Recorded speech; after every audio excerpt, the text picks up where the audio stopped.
நீர்கொழும்பில் இடம்பெற்ற மாபெரும் நிகழ்வு அது என்னவென்று உங்களுக்கு தெரியுமா? அதுதான் நீர்கொழும்பு மிஸ்டர் ஃபாரூக் அதே போன்று மிஸ்ஸஸ் குரேஷா மினுவாங்குட ஆகியோருக்கு ஒரு குழந்தை பிறக்கின்றது. 1983 பிறந்த இவர் ஆரம்ப கல்வியை அல் ஹிலால் தேசிய பாடசாலையில் கற்கிறார். அவர் GCE-OLஐ 1999 முடித்ததன் பின்னர் ALஐ காமர்ஸ் பிரிவில் 2002 முடிக்கின்றார். அந்த காலத்திலிருந்தே அவர் கேக் மற்றும் குக்கரிங்கில் அவர் ஒரு ஆர்வத்தை கொண்டிருந்தது பாடசாலை பருவத்திலிருந்தே. ஆம், OL முடித்தவுடன் அவர் கேக் டெக்கரேஷன் ஒரு ஷார்ட் கோர்ஸ் ஒன்றை செய்கின்றார். புரூனி அகாடமியில் அவர் ஆரம்ப அந்த கோர்ஸை முடித்து வெற்றிகரமாக முடித்ததன் பின்னர் அவர் தன்னுடைய வாழ்க்கை துணையோடு இணைகின்றார். 2005 அமீர் டீன் எனும் அன்பு கணவருடன் இணைகின்றார் அவர். ஆம், திருமணத்தின் பின்னரும் கணவன் மற்றும் தாய் தந்தையரின் ஒத்துழைப்போடு மீண்டும் அவருடைய துறையில் கற்க ஆரம்பிக்கின்றார். அந்த வகையில் கேக் டெக்கரேஷன் ஸ்கூல், அதாவது RL கிளெமெண்ட் கேக் டெக்கரேஷன் ஸ்கூலில் மாஸ்டரை முடிக்கின்றார். அதனைத் தொடர்ந்து பிகாஸ் கேம்பஸில் ஹோட்டல் மேனேஜ்மெண்ட்டையும் வெற்றிகரமாக முடிக்கின்றார். பின்னர் தன்னை இத்துறையில் ஒரு ஆசிரியையாக அறிமுகம் செய்கின்றார். 2015 டீன்ஸ் கேக் என்ற பெயரில் காமச்சோடையில் 5 மாணவிகளுடன். அதனைத் தொடர்ந்து மென்மேலும் தன்னுடைய இத்துறையில் தன்னுடைய அறிவையும் ஆற்றலையும் வெளிப்படுத்தும் விதமாக இன்னும் பல கோர்ஸ்களையும் கற்றுத் தேர்கின்றார். சான்றிதழ்களையும் தனதாக்கிக் கொள்கின்றார். மேலும் பல போட்டிகளிலும் பங்கு பற்றி வெற்றிகளையும் பெறுகின்றார். இவரின் திறமையை நன்கு உணர்ந்த அல் ஹிலாலின் பழைய மாணவிகள் கேக் கோர்ஸ் ஒன்றை நடத்துவதற்கு இவரை ஆசிரியையாக நியமிக்க ஆரம்பிக்கின்றனர். அங்கே பல வருடங்களாக இந்த கோர்ஸுக்கு ஆசிரியையாக கடமையாற்றுகிறார். அவர்தான் இன்றைய மாபெரும் கேக் கண்காட்சிக்கு வழிகோரியவர்.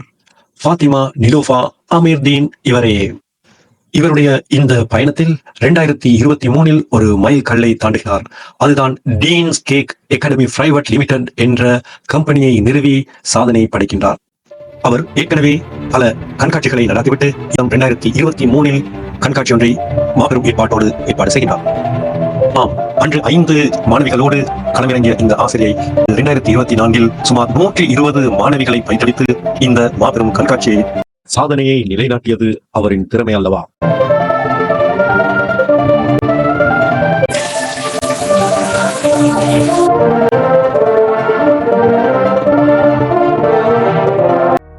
மீண்டும் வருடாந்த கண்காட்சியை வேற லெவலில் செய்தது குறிப்பிடத்தக்கது.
ஆமாம், இலங்கையில் மாத்திரமல்ல, சர்வதேச ரீதியிலும் கால் பதிக்கிறார் இவர்.